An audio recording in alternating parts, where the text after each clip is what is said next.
The bus station was a tomb of broken dreams, and I was its newest resident. Rain lashed against the windows, each drop a hammer blow to my frayed nerves. Clutched to my chest, wrapped in my only good coat, was my entire world, my 6-year-old daughter, Chloe. Her soft, even breaths were the only calm in my personal hurricane.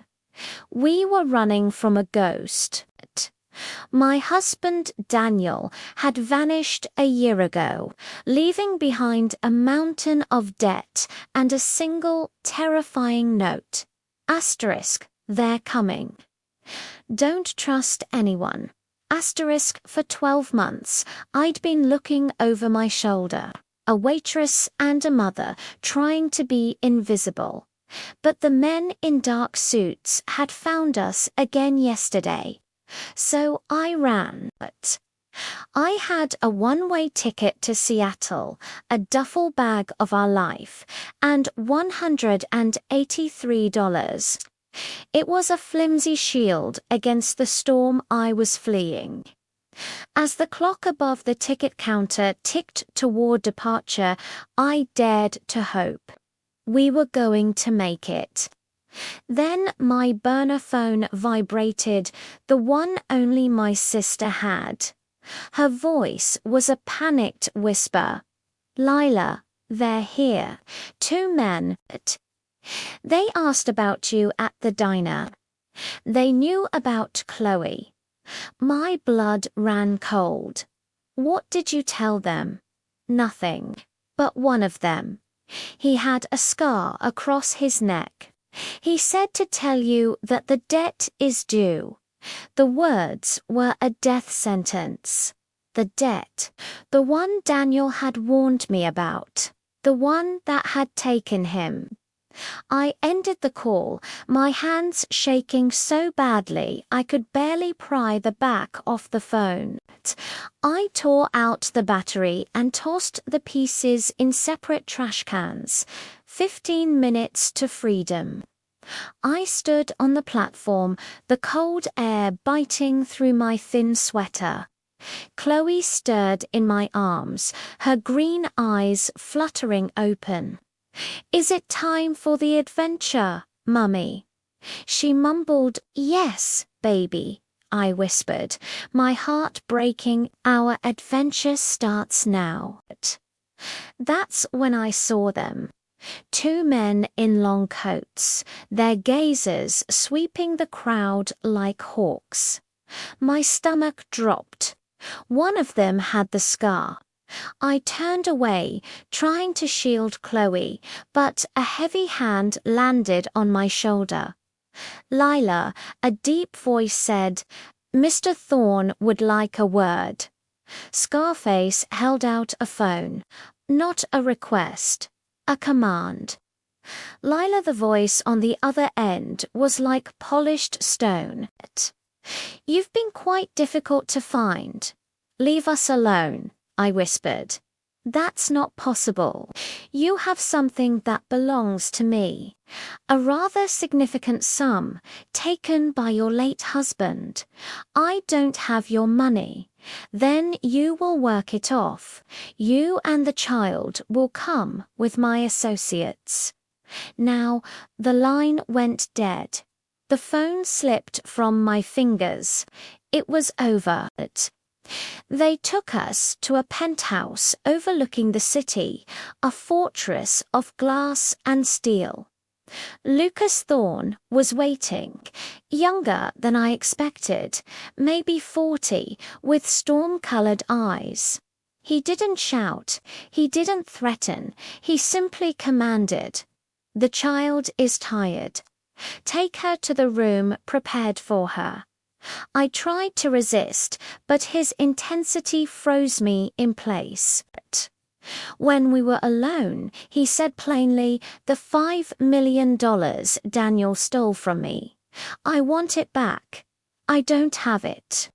He left us with nothing.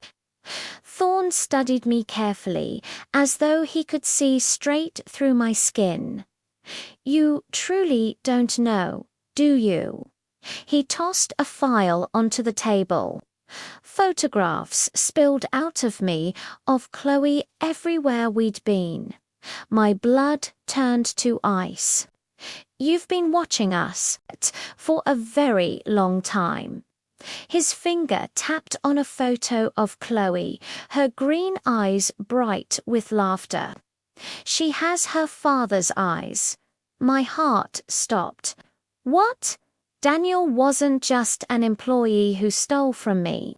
He was my brother. The world shifted beneath me.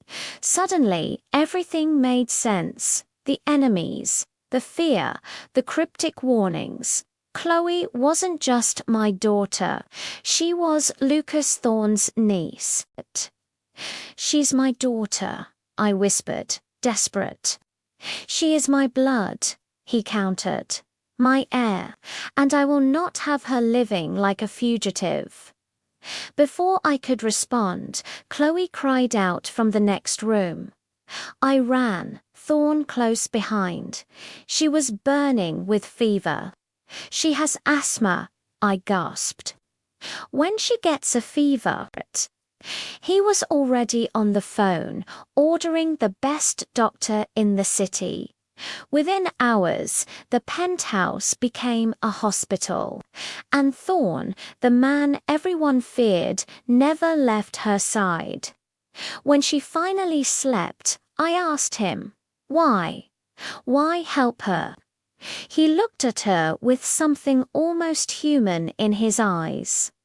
She is a thorn. We protect our own. Days passed. Chloe grew stronger. Thorne, the crime lord, taught her chess, his patience as surprising as his gentleness. I watched, torn between hatred and an unsettling understanding. One evening, he told me we need to discuss the future, our plan for our family. You can't just decide this, I said. I'm not erasing the past, he replied. I'm trying to build something better. A life where she doesn't have to run, where she is safe, educated, loved. His voice faltered on that last word, and for the first time I saw his pain. She is the only part of my brother I have left. And you, Lila, you protected her when I could not. That makes you part of this too. I didn't want to believe him, but I couldn't deny the truth. This man, this monster, loved my daughter. I won't let her become part of your world, I told him. It will never touch her, he vowed. Then he placed a key in my hand. This opens a safe deposit box.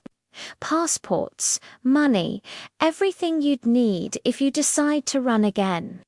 Trust must be given before it can be earned. I am asking for your trust, not your surrender. Down the hall, Chloe's voice called out, Mummy, Uncle Lucas. We looked at each other, and for the first time, we weren't enemies. We were two guardians bound by love for a child, standing on the edge of a dangerous new future. I held the key tightly. It was both freedom and a chain. We should go to her, I said. Lucas Thorne, king of the underworld, gave me the faintest smile.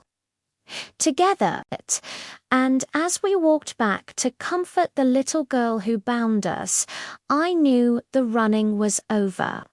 We were safe in the arms of the most dangerous man in the city. But the greatest danger wasn't out there anymore. It was the bond forming between us, built on secrets, forged in fear and destined to change our lives forever.